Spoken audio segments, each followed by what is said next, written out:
Inggris, tips-tipsnya gitu dari aku kecil sampai aku sekarang segede gini. Tapi sebelum itu aku pengen kasih disclaimer dulu ke teman-teman semua kalau aku belum fluent, aku belum bagus banget bahasa Inggrisnya, aku masih banyak salah, masih kadang suka salah ketik, masih typo lah segala macam.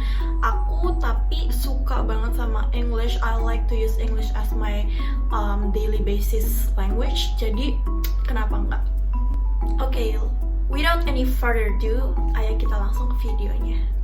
Hal pertama banget yang aku pengen kasih tahu ke kalian yaitu bisa karena terbiasa. Singkat cerita, since I was a kid, aku sering banget nonton kayak Disney or Nickelodeon, sesuatu film atau music yang ada bahasa Inggrisnya gitu loh. Jadi dari aku umur sekitar 5 sampai aku sekarang 17, aku tuh kebiasa sama bahasa Inggris. Yang aku lihat dari orang-orang di sekitar aku adalah mereka itu sulit belajar bahasa Inggris karena mereka nggak terbiasa sama bahasanya. Jadi hal pertama yang harus kalian lakuin supaya mudah belajar bahasa Inggris yaitu biasain denger, nulis, baca, dan ngomong bahasa Inggris. Dan ini adalah hal yang aku lakuin untuk biasain diri aku dengan suatu bahasa, yaitu pertama membaca. Aku pengen tanya dulu, kira-kira kalian sukanya baca apa? Aku pribadi, aku suka banget baca webtoon atau baca webcomics gitu. Jadi dari aku SMP itu aku suka baca-baca gitu kan, baca-baca webtoon. Tapi pas aku kelas 8 SMP, aku mulai baca-baca webtoon yang berbahasa Inggris. Setelah aku ganti baca webtoon yang tadinya bacaannya bahasa Indonesia, aku ganti bacaannya jadi bahasa Inggris, sampai sekarang aku kebiasa. Jadi aku sekarang kalau misalkan baca webtoon harus bahasa Inggris, kalau enggak aku bakal kayak gimana sih, aneh banget gitu, karena aku udah kebiasa sama yang bahasa Inggris. Jadi gimana ya, semakin kamu terbiasa, kamu semakin suka juga loh. Gak hanya itu, aku juga baca-baca buku yang emang berbahasa Inggris. Cuman kalau buku-buku yang kayak gini nih, ini kan buku non-fiksi gitu kan, terus ini kayak buat self-development. Jadi bahasa-bahasa yang terkandung di dalam buku ini itu cenderung berat gitu. Tapi aku tuh selalu nanda-nandain kayak begini, terus aku highlight yang apa sih kata-kata yang aku nggak ngerti. Setelah itu langsung aku translate atau aku coba cari di kamus. Untuk bacaan pun kamu bisa gampangin kok, kayak kamu bisa barengin sama listening, yaitu kamu dengerin lagu. Kamu pasti semua Gen Z suka lagu barat kan, jadi sambil dengerin lagu itu kamu sambil lihat aja lirik-liriknya. Jadi kalau misalkan kamu ada yang nggak ngerti satu, kamu pause terus coba kamu ke Google Translate, atau aku punya rekomendasi yang lebih bagus daripada Google Translate, yaitu Cambridge Dictionary. Aku selalu pakai Cambridge Dictionary kalau misalkan ada kata-kata yang aku nggak ngerti. Ini adalah contoh aku menggunakan Cambridge Dictionary. Aku cari kata daunting, lalu lihat tuh, keluar kan semuanya. Kamu bisa dengar gimana pronunciation-nya, ada penjelasannya juga, ada sinonim. Dan menurut aku itu salah satu cara yang paling manjur dibanding kamu cuma tinggal kayak kamu coba cari satu kata terus kamu tahu artinya, oh ternyata artinya kayak gitu. Kalau misalkan kamu tahu penjelasan dari kata tersebut, kamu bakal lebih kayak ngerti loh penggunaan kata ini tuh enaknya di gimana ya, pakai kalimat yang kayak gimana, jadi cocok gitu dibanding kamu cuma tahu aja artinya. Dan tadi kan aku bilang kalau misalkan buku-buku kayak gini itu dia cenderung bahasanya itu lebih gimana ya, lebih sulit gitu kan, lebih berat gitu, bahasanya lebih tingkat tinggi. Kalian lebih baik baca buku-buku misalnya kayak gini, buku anak kecil. Buku anak kecil itu bahasanya itu sangat sederhana gini. Ini ada bahasa Inggrisnya, ada bahasa Indonesianya, dan buku kayak gini tuh cuma 4 ribuan. Jadi kalian bakal gampang banget belajarnya kalau misalkan dari buku-buku anak kecil kayak gini loh. Karena ya bahasanya simple, mudah buat dicerna. Kedua yaitu membiasakan kalian untuk nulis dalam bahasa Inggris. Ya, aku sering banget kayak nulis gitu.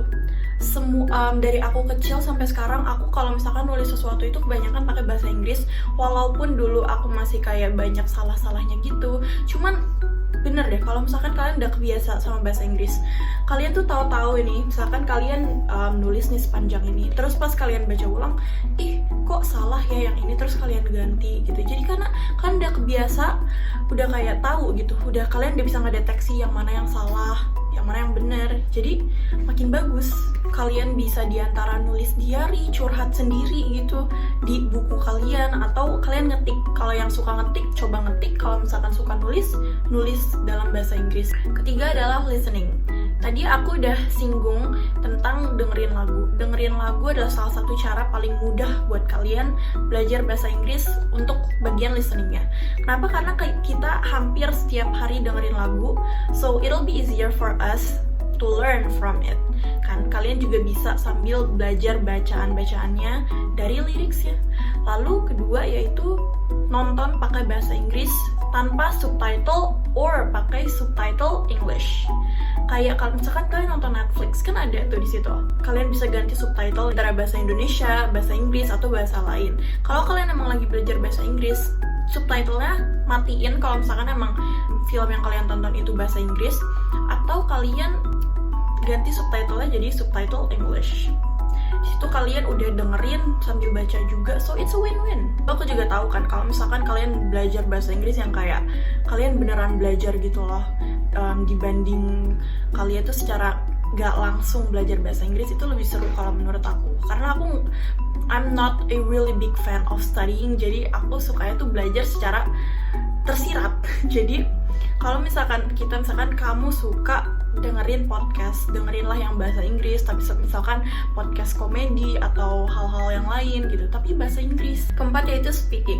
Speaking adalah salah satu belajar bahasa Inggris yang cukup susah ya, karena kebanyakan aku juga masih kayak gitu kok. Kayak kita tuh ngerti loh bahasa Inggris gitu, kalau misalkan ada orang ngomong atau bacaan-bacaan itu kita ngerti bahasa Inggris. Tapi kalau misalkan kita disuruh ngomong, kita zonk, gak ngerti apa-apa buat ngomong, gak tahu apa yang mau dikeluarin. Itu karena vocabulary kalian kurang. Dan of course karena gak kebiasa. Aku punya beberapa cara yang aku lakuin untuk belajar ngomong bahasa Inggris. Yaitu pertama, aku suka banget ngebahas isu-isu atau hal-hal sepele gitu di sosial media aku. Jadi aku ngomong gitu sambil ngeekspresiin apa yang aku pengen omongin. Kalau terlalu malu di sosial media, kalian juga bisa di kaca gitu. Sesehari kalian kayak ngomong aja gitu sama kaca. Kalian tulis topik-topik apa setiap hari yang kalian pengen omongin, paling nggak 10 menit ngomong di kaca. Atau kalian kayak gini, nge-record, gak perlu di-post kemana-mana. Kalian kalian ngomong aja apa yang pengen kalian omongin, lalu nanti kalian dengerin lagi. Kayaknya yang ini pronunciation-nya salah deh, kayaknya yang ini grammar-nya salah, kayaknya ini salah bla bla bla, sampai kalian kebiasa. Tapi sebenarnya cara paling manjur itu yaitu dengan have a conversation with someone else. Tapi kayak gitu emang agak sulit sih. Itu diantara kalian harus kompromi sama teman kalian, kayak ayo kita belajar bahasa Inggris bareng yuk, kita setiap hari kalau misalkan ketemu ngomongnya bahasa Inggris aja. Dengan kayak gitu kalian bakal lebih mudah untuk belajar bahasa Inggris. Kalau ikut les gimana? Kalau aku sendiri, aku pernah 2 kali atau 3 kali gitu ikut les. Yang pertama itu lebih ke kita tetap ngomong bahasa Indonesia, tapi kita tuh lebih diajarin kayak grammarnya atau cara nulisnya segala macam. Itu di tempat les aku yang pertama. Di yang kedua, kita harus ngomong bahasa Inggris, environmentnya semuanya bahasa Inggris, dan juga kita kadang diajarin sama native speaker langsung gitu bulenya. But aku pribadi, aku ngerasa kayak kalau misalkan aku rate dari 1 sampai 10, aku bisa ngerti bahasa Inggris dari situ tuh cuman di angka 7. Yang paling membantu itu yang tempat les aku yang kedua, karena aku dipaksa untuk ngomong bahasa Inggris. Tapi menurut aku ya, dibanding kalian harus ngeluarin jutaan rupiah untuk les, mending kalian cari aja di Google, di YouTube. Banyak banget sekarang kita di 21st century ini udah gampang, mau belajar apapun, mau learn apapun, kita tinggal ketik aja dan semua keluar gratis. Jadi menurut aku les atau bimbel itu kurang worth it. Tapi balik lagi ke pribadi masing-masing, lebih cocok gimana. Kalau aku sendiri, aku kurang cocok. Mental jangan takut salah itu penting banget tau. Karena satu waktu aku di tempat bimbel aku salah sebut kotanya Amerika.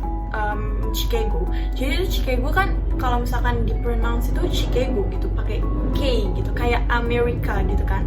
Tapi aku waktu itu nyebutnya Chicago. Itu aku diledek-ledekin terus kayak aku malu banget gitu, sampai aku nggak mau lagi belajar bahasa Inggris sampai itu. Aku nggak berani lagi untuk ngomong bahasa Inggris. But oh well, karena itu aku juga jadi kayak tahu oh ternyata Chicago itu ya sebutannya itu Chicago. Walaupun kadang memalukan gitu dibenerin sama orang lain kalau kamu bahasa Inggrisnya salah, sama orang yang lebih jago bahasa Inggrisnya dari kamu. Emang kadang malu gitu, kita kayak aduh jadi nggak mau ngomong lagi. Tapi percayalah kalau itu adalah hal yang membuat kalian justru makin bagus gitu bahasa Inggrisnya, makin better. So it's fine to make a mistake, lalu kalian belajar dari kesalahan itu, oke? Sebelum aku lanjut ke closing, aku pengen review lagi apa poin yang paling penting untuk belajar bahasa Inggris. Yaitu pertama, biasain diri kalian dengan bahasa Inggris mulai dari reading, listening, speaking, dan juga writing. Yaitu dengan cara, kalau misalkan reading, ganti bacaan kalian semua dengan bacaan bahasa Inggris, apapun yang kalian suka. Kalau kalian suka sesuatu yang bacaan webtoon kayak aku, ganti jadi yang pakai bahasa Inggris. Lalu tonton film-film dan dengerin lagu yang dari bahasa Inggris, jangan pakai subtitle Indonesia tapi pakai subtitle English. Lalu ketiga, writing, tulis diary kalian atau ketik hal yang mau kalian ketik di handphone kalian dengan menggunakan bahasa Inggris.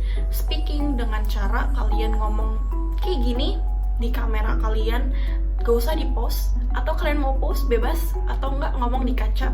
Setiap harinya beberapa topik kalian list, lalu kalian ngomong setiap hari beberapa menit.